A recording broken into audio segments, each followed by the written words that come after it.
Bonjour à tous. J'aimerais vous parler aujourd'hui d'un sujet dont on parle très peu dans le secteur de la FinTech, qui est celui de l'éducation financière. Autrement dit, comment s'assurer que les clients particuliers, voire même les clients, les entreprises, comprennent mais aussi utilisent les services ou produits financiers traditionnels, voire alternatifs, qui sont proposés avec l'arrivée des FinTech. C'est assez étrange quand on réfléchit un peu, si on analyse la promesse qui est faite par les FinTech, qui est quand même de dire le principe même d'une FinTech reste de rendre accessibles des services ou produits financiers au plus grand nombre. Pour illustrer cette contradiction qu'on a observée sur le marché, on a réalisé une étude l'année dernière pour essayer de voir et d'analyser sur un panel représentatif des acteurs de la FinTech dans le monde, combien de ces acteurs avaient vraiment pris en compte cette composante de l'éducation financière. Et il s'avère que seulement 2% de ces acteurs n'ont sur leur plateforme ne serait-ce qu'un glossaire pour expliquer du jargon ou des terminologies financières. Il y a des acteurs, par exemple LearnVest que vous connaissez, Moola ou alors Bernstein, qui sont des robo-advisors basés au UK ou dans les pays aux États-Unis, et qui ont développé une vraie composante éducative avec une interface éducative sur la plateforme, mais à la limite, on peut les compter sur les doigts de la main, le nombre d'acteurs qui ont pris en compte cette notion. Je vous ai ajouté cette carte qui illustre bien tout le travail qui reste à faire dans le monde. Ce n'est pas seulement dans les pays développés, et non seulement ce n'est pas dans les pays développés, mais surtout dans les pays émergents. Vous pouvez voir sur cette carte un peu la répartition du taux de littératie financière dans le monde, avec sans grande surprise les pays émergents en Amérique latine, en Afrique, mais aussi en Asie, qui ont les taux les plus faibles dans le monde. Et si vous mettez ce graphe en perspective avec une partie de la population mondiale qui se situe à peu près sur ces marchés, qu'on estime à peu près à 2 milliards de personnes qui vont accéder dans les prochaines années à des services bancaires traditionnels, ça quand même, vous comprenez la logique, ça va entraîner un certain nombre de challenges pour éduquer cette population avant même de pouvoir leur promouvoir ou leur proposer des solutions alternatives bancaires.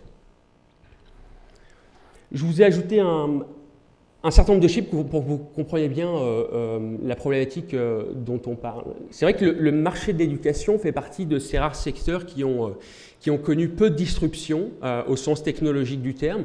Alors on a vu l'émergence depuis quelques années de MOOC, de cours en ligne. Un certain nombre d'universités aussi, souvent anglo-saxonnes, ont développé des cours pour former les cadres et les étudiants au futur métier de la finance et au FinTech. D'ailleurs, on salue l'initiative du pôle, encore une fois, qui se positionne comme précurseur avec son MOOC sur la FinTech. Et c'est étrange quand on voit le marché qui est colossal dans le secteur de la FinTech, qui est estimé par une étude TechCrunch à plus de 5 000 milliards de dollars par an. Et pour l'anecdote, en 2015, moins d'argent avait été investi dans le secteur éducatif que dans la société. Donc vous voyez vraiment l'ordre d'échelle et tout le travail qui reste à faire dans ce domaine-là. L'éducation financière ne correspond pas aussi seulement, elle n'est pas seulement destinée aux clients particuliers, mais il y a vraiment un travail de fond à faire au sein des entreprises, au sein des banques et au sein des institutions financières.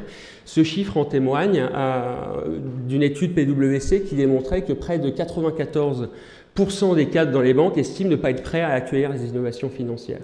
Quand parallèlement, quasiment tout autant de personnes et de cadres financiers comprennent et savent qu'il y aura un vrai impact des innovations financières sur leur métier. Toute cette lame de fond qu'on observe et finalement cette problématique qu'on a identifiée sur la pédagogie financière qui était très peu adressée, finalement, on commence à en évoquer. Alors, Jean-Philippe en parlait au travers de technologies d'intelligence artificielle. On a vu aussi l'émergence d'interfaces conversationnelles, plus communément appelées sous le nom de chatbots. Et on estime qu'aujourd'hui, tout secteur confondu, il y a plus de 500 millions de personnes qui utilisent des chatbots et ce nombre devrait passer à 2,2 milliards d'ici 2020. Qu'est-ce que ça implique et pourquoi les chatbots finalement peuvent représenter, on le verra par la suite, un vrai potentiel pour le secteur de l'éducation financière? C'est que finalement, au travers de ces interfaces dites interactives, on peut recréer la confiance et retrouver la confiance des consommateurs, les éduquer, les accompagner dans tout le process financier. Enfin, un dernier chiffre qui me semblait pertinent, c'est celui de cette fameuse nouvelle génération des millennials qui se dit prêt à plus de 50% à accueillir, à dire la vérité à des solutions type chatbot quand il s'agit soit de gagner de l'argent, soit de gagner du temps en passant par ces nouveaux canaux. Alors vous voyez ici une cartographie très simple des acteurs qui ont émergé au cours de ces dernières années dans le secteur des chatbots de la FinTech. On estime à peu près en activité, du moins qui ont une taille suffisamment intéressante pour qu'on puisse les observer, qu'il y a un peu plus de 50 acteurs chatbots dans le monde. On peut citer, souvent anglo-saxons, hein, on déplore cette tendance, mais c'est un fait. On observe des acteurs comme Casisto, des acteurs comme Hertz qui sont basés au UK, qui eux qui prennent le parti pris de essayer de retrouver la relation avec le client, mais de proposer à des clients des fonctionnalités qui se limitent à de la gestion de finances personnelles. C'est-à-dire consultation de compte au travers de cette interface. Je pose une question au chatbot, il me répond en temps réel sur l'état de mes dépenses, l'état de mes recettes, etc.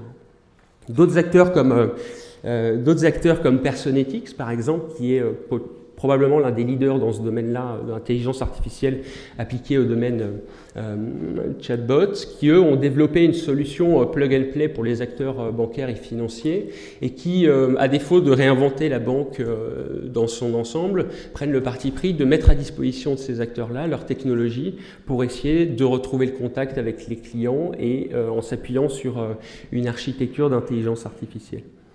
Donc voilà un petit peu une cartographie de ces acteurs que vous pouvez observer. Vous pouvez consulter l'étude plus en détail qui est sur le site de Techfluence. Et donc tout ça nous amène à constater, et c'est le constat qu'on a fait avec nos équipes, de se dire que ces acteurs c'est bien gentil, mais aucun d'eux ne prennent en compte la composante éducation financière. C'est-à-dire que comment derrière je vais pouvoir expliquer à mon utilisateur et lui redonner les rênes, quand on sait aussi que cette fameuse génération dont on parlait précédemment a envie de reprendre le contrôle sur la gestion de ses finances personnelles, veut plus de transparence et veut savoir où va leur argent. Donc on a créé la solution Aronia qu'on pourrait comparer à un professeur particulier dans la finance qui est accessible grâce à une interface conversationnelle. Oui, c'est la suivante, s'il vous plaît. Et donc cette solution est la première intelligence augmentée. Alors on ne parle pas pour l'instant, on ne veut pas parler d'intelligence artificielle. On laisse des acteurs comme IBM Watson s'approprier ce terme. Je pense qu'on n'en est pas encore là, on préfère parler d'intelligence augmentée. Et nous, notre vocation, c'est d'accompagner les particuliers dans la compréhension, comme je le disais, mais aussi l'utilisation des nouveaux produits et services financiers.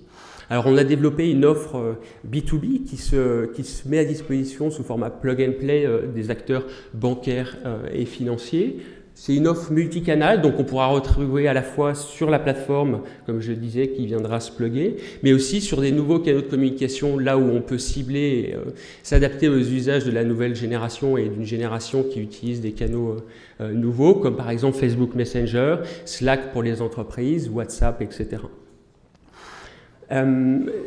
La vocation et les deux missions qu'on s'est fixées au travers d'Aronia, elles sont doubles. C'est la première de pouvoir non seulement éduquer les particuliers sous un format en gamifiant un peu l'expérience et en les projetant, c'est-à-dire que moi, utilisateur, si je vais sur une plateforme de crowdlending, par exemple, j'aimerais savoir qu'est-ce qui se cache derrière ce terme un peu barbare de crowdlending.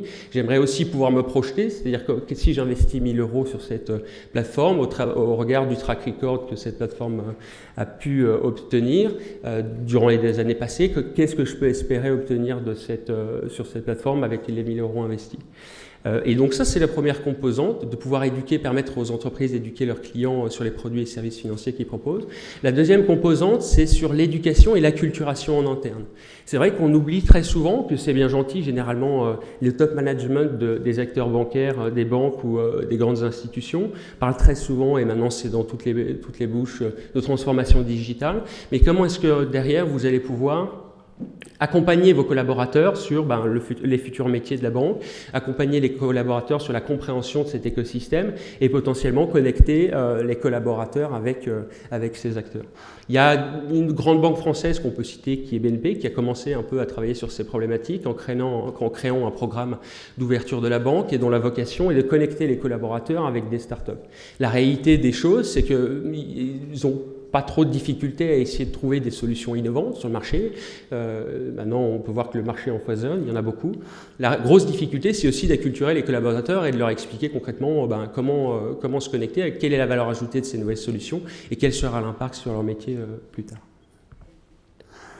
Et j'aimerais finir aussi par une annonce dont on est fier, parce que, encore une fois, le pôle se positionne comme précurseur sur ces thématiques-là qu'on évoque très peu dans le secteur FinTech, avec un partenariat qu'on vient de lancer pour répondre à ces deux grandes problématiques que j'évoquais précédemment, qui est de renforcer la culture financière des particuliers, mais aussi d'accompagner les collaborateurs des banques dans la transformation digitale.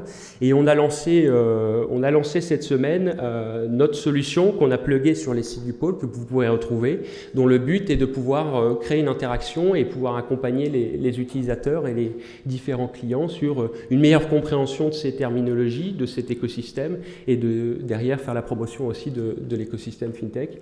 Donc je vous invite à tester cette solution qui devrait être mise en ligne courant de la semaine et dont on est assez fiers. Donc merci le pôle pour la confiance que vous nous accordez.